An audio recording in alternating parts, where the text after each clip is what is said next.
Continue verse by verse Bible study. We're here in the book of Matthew, Matthew chapter 20, and we're in verse 20. And it's May 12th, 2019, Sunday. We're going to pick up in verse 20 in Matthew chapter 20. And our goal is going to get to chapter 21 tonight. What we read in verse 20 says, "Then came to him the mother of Zebedee's children with her sons, worshiping him and desiring a certain thing of him."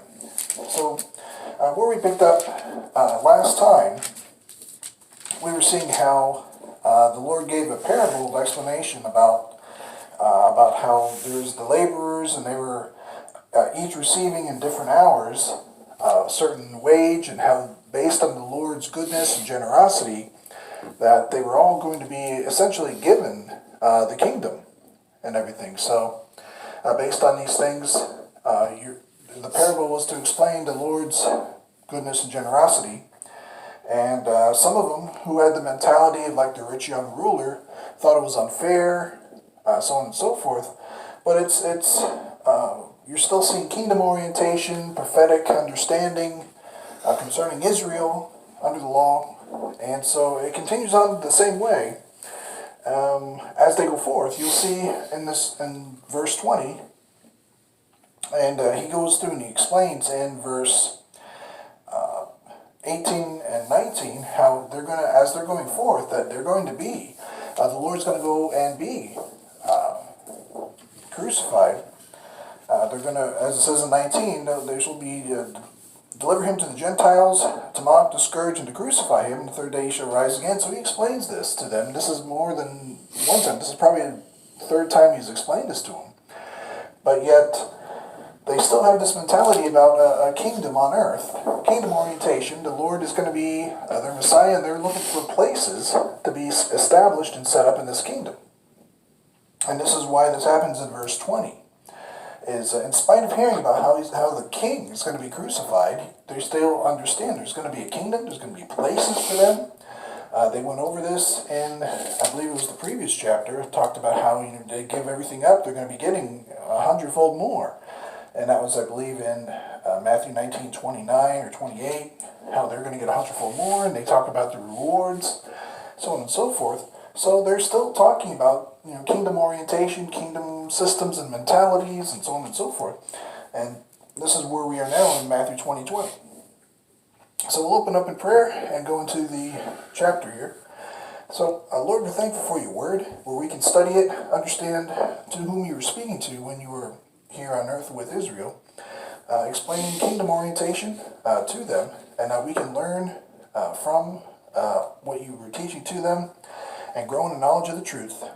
For your glory as your ambassadors. Amen. Amen. So in verse 20, he says, "Then came to him the mother of Zebedee's children with her sons." And we see this from, if we go back to Matthew chapter 4.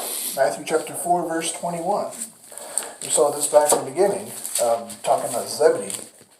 Matthew chapter 4 and verse 21, where it said, "And going on from thence, he saw other two brethren, James the son of Zebedee, and John his brother." So this is talking about James and John. And it says, in a ship with Zebedee their father, and then it goes on from there. But you're seeing who these two are. You're not seeing the mother. And it says, "Then came to him the mother of Zebedee's children with her sons, worshiping him and desiring a certain thing of him. And he said unto her," this is verse 21, "and he said unto her, What wilt thou? And she said unto him, Grant that these my two sons may sit, the one on thy right hand, and the other on the left, in thy kingdom."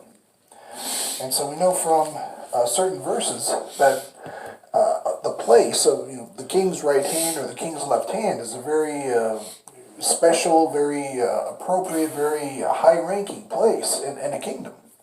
If we go back to 1 Kings chapter 2 and verse 19, and we'll see an example of this. 1 Kings chapter 2, and we'll look at verse 19. And what you're seeing is King Solomon in his kingdom, and you're seeing Bathsheba, his mother. And you're seeing there's a certain place that he gives to her. Even for just a moment when they're talking. And in 1 Kings chapter 2, verse 19, in the reign of King Solomon, what you see there, he says in 1 Kings 2:19, what you'll see there is what you'll see is King Solomon and Bathsheba. So we read in there, it says, Bathsheba therefore went unto King Solomon to speak unto him for Adonijah. And the king rose up to meet her, and bowed himself unto her, and sat down on his throne, and caused a seat to be set for the king's mother, and she sat at his right hand. So you're seeing Bathsheba, when she goes to speak for Adonijah to King Solomon, that she sits at his right hand. So it's a prestigious spot to sit at, and she speaks for Adonijah. And that's going to be when he tries to overtake the throne and everything else. And you'll see in verse 23 the reason why she's talking. But Adonijah tries to take over, so on and so forth. But also, if you look at Psalm 45:9, Psalm 45:9.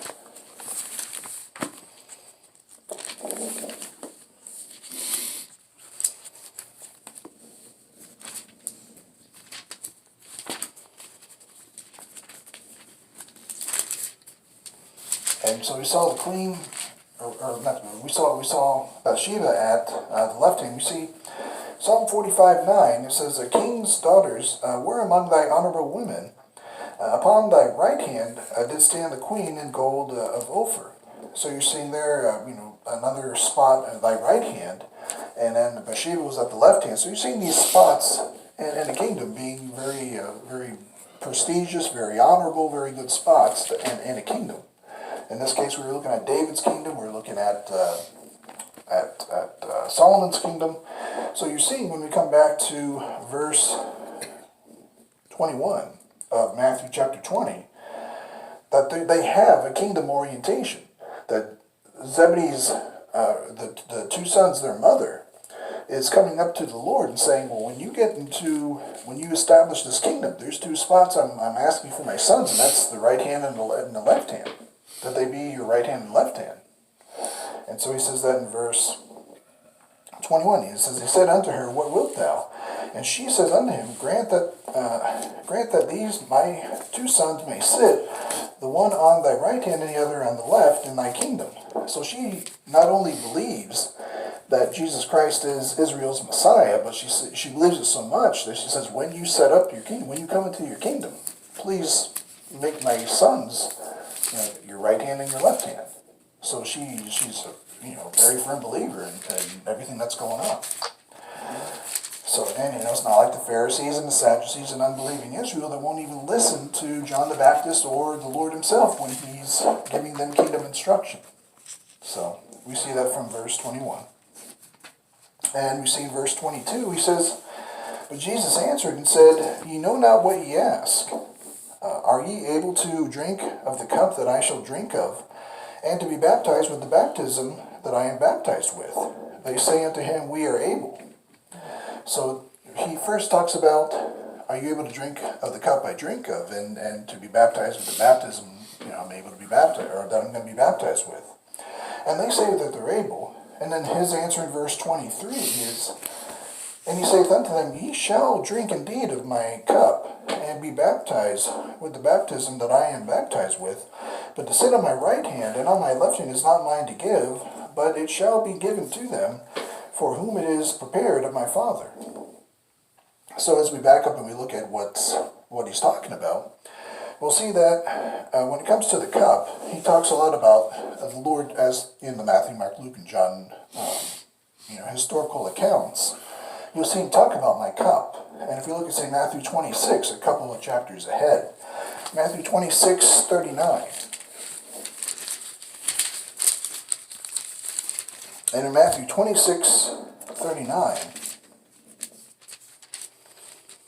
what he says there, he says, in this in the garden, he says, and when he went a little farther, and fell on his face and prayed, saying, O my Father, if it be possible, let this cup pass from me, nevertheless not as I will, but as thou wilt. That's verse 39. And then as you go into verse 42, he says, he went away again the second time and prayed, saying, O my Father, if this cup may not pass away from me, except I drink it, thy will be done. So he talks about, again, this cup.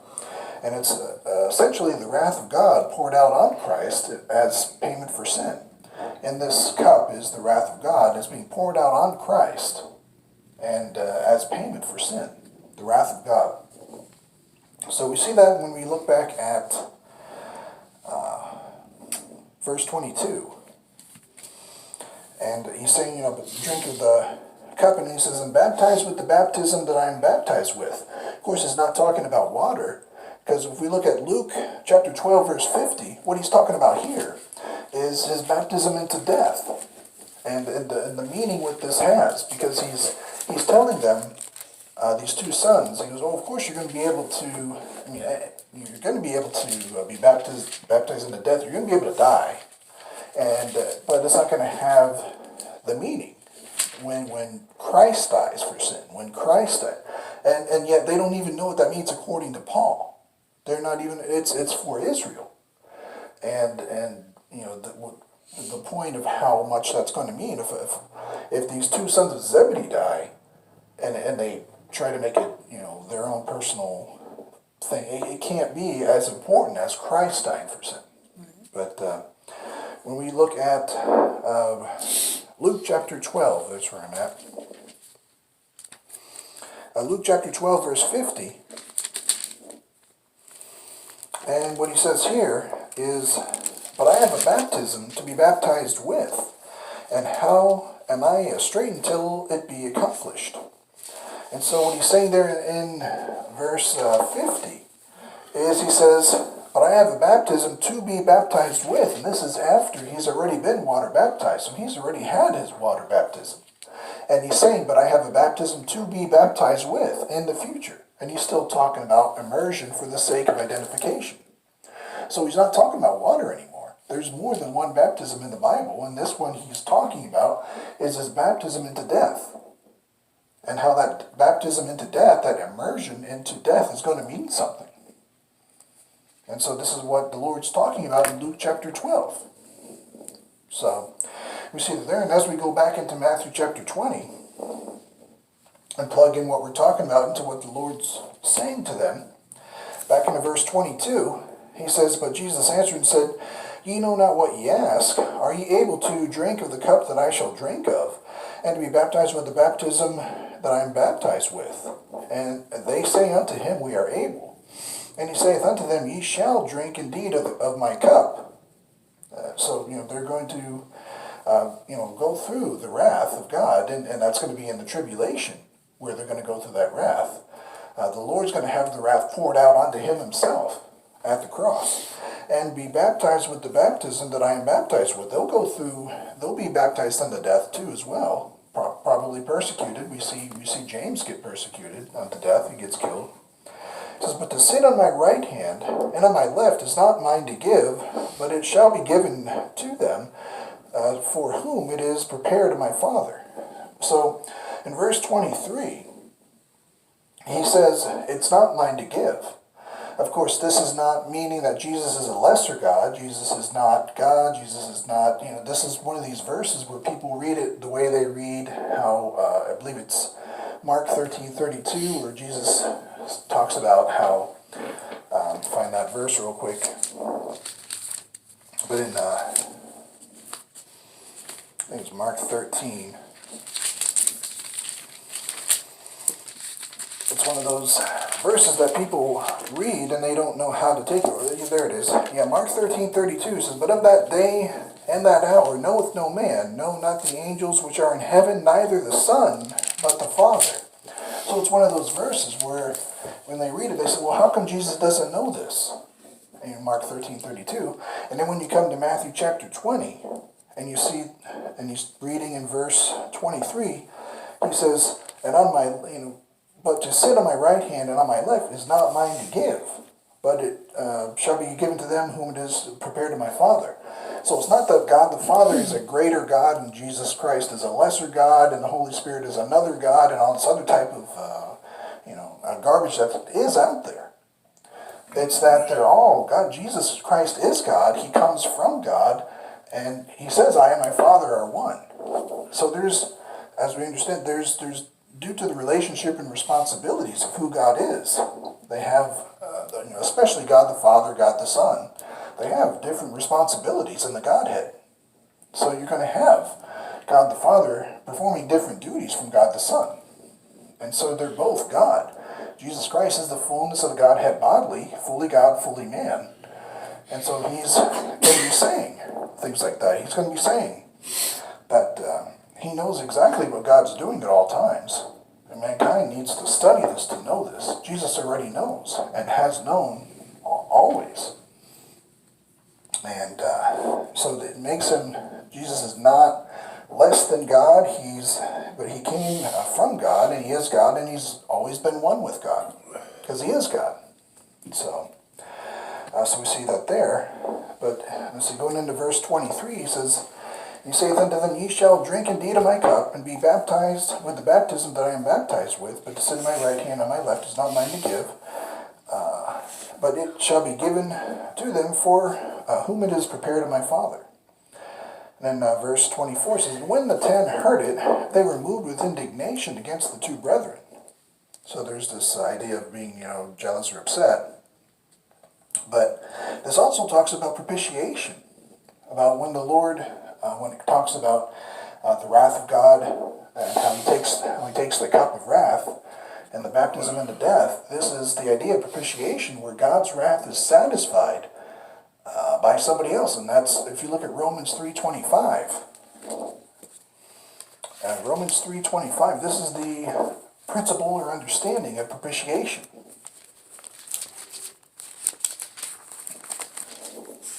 And so we'll see that defined in Romans chapter 3, verse 25. And what he says there is where the Lord takes the cup of God's wrath and satisfies it.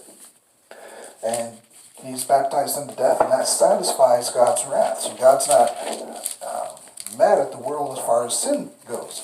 It's been satisfied for all who believe. For those who don't believe, they still have the wrath of God on them until they believe the gospel. But we see in verse 25, he says, Whom God has set forth to be a propitiation through faith in his blood, to declare his righteousness for the remission of sins that are past. That's talking about Israel in this verse here, through the forbearance of God. And then it goes on explaining it. But you're seeing that there in Romans 3:25. And then coming back to where we are in Matthew chapter 20, we see in verse 24 where we are, it says, And when the 10 heard it, they were moved with indignation against the two brethren. It says, But Jesus called them unto him, and said, Ye know that the princes of the Gentiles exercise dominion over them, and they that are great exercise authority upon them. And so he says this, and you can see examples of this. If you read the book of Daniel, you'll see this with Nebuchadnezzar ruling them over Babylon. You can go to Daniel. We won't go to it now. You can read in Daniel chapter 2, especially in verse 12 or 13 or 14, you'll see examples of Nebuchadnezzar ruling over Babylon, ruling over them.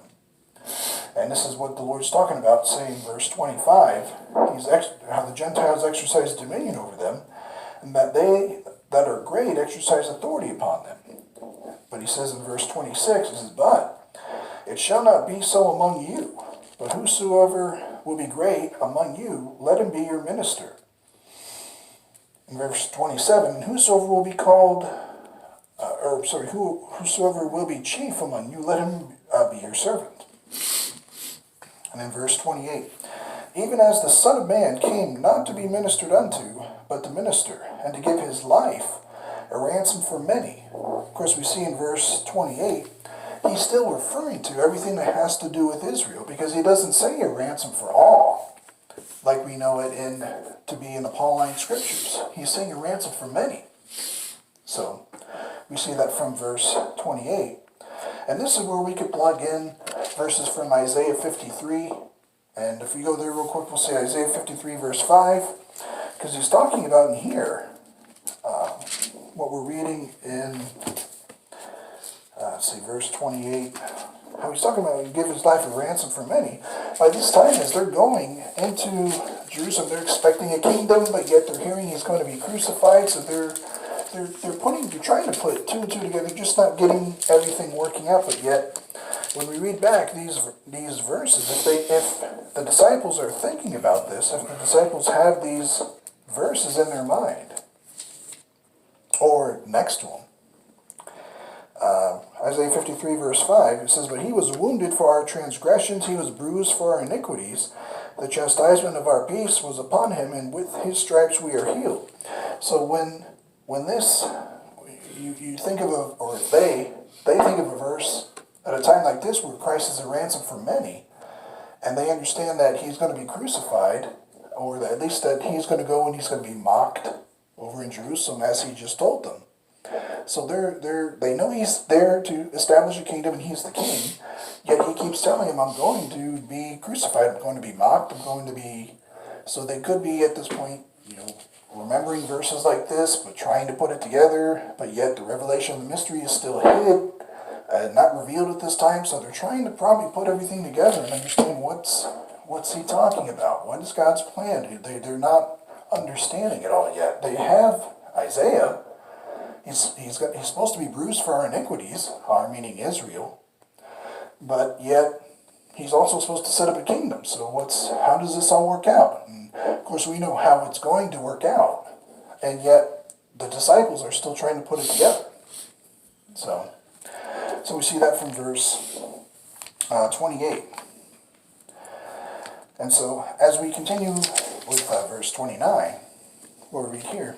It says, "Then they departed from Jericho, and a great multitude followed him. So you're seeing another great multitude come up and start to follow him again. And no matter where he went, we've been studying in the scriptures, great multitudes would commonly, and it's now the common thing, as he goes to Israel, that multitudes follow him. And so we're seeing this again. Great multitudes get up and then follow the Lord. So we see this in verse 29, especially when they depart from Jericho. We can read Mark's account of this if we look at, Mark chapter 10, verse 46, and Luke's account is Luke chapter 18, verse 35. So Luke's giving an eyewitness account of this historical event, and Mark gives an account just as Matthew gives an account. So this is all happening in the same, from different perspectives, the same eyewitness account. And it says in verse 30, Matthew 20:30, it says, "And behold, two blind men sitting by the wayside, when they heard that Jesus passed by, cried out, saying, Have mercy on us, O Lord, thou Son of David." And so it was the fact that they saw, or they didn't see, but they heard that the Lord had been walking by, and they said, "Thou Son of David." The fact that they believed that the Lord Jesus Christ was the one from the scriptures that would be the Son of David. And just as exactly what the woman said in Matthew chapter 15. If you go back to Matthew chapter 15, verse 22, the Canaanite woman. In Matthew chapter 15 and verse 22, she said the same thing, believing that the Lord was who he said he was, who the scriptures said he was. And we look at Matthew chapter 15, verse 22, and what it says here, it says, "And behold, a woman of Canaan came out of the same coast, and cried unto him, saying, Have mercy on me, O Lord, thou Son of David. My daughter is grievously vexed with the devil." So she believed he was the Son of David, as these two blind men are saying to the Lord, "Thou Son of David." So they have the belief that he is who he says he is.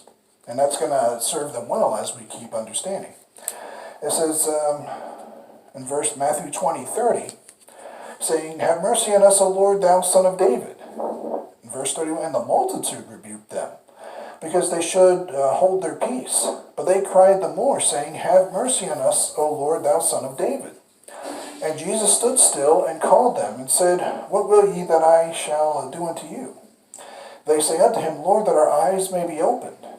So Jesus had compassion on them, and touched their eyes, and immediately their eyes received sight, and they followed him." So you're seeing immediately, when it comes to all the faith healers and all the faith ministries, that immediately, it was something that happened instantaneously and immediately, that they had received their sight. And this is a part of what the Lord was doing in Israel and regarding the prophetic program. regarding signs, miracles, healings, and wonders. And this was the norm for the Lord to be able to do this. As him being the fullness of the Godhead bodily, being able to restore two people's sight is no big deal for him. So we see this from verse 34. And then what we'll do is we'll continue next week, moving into chapter 21.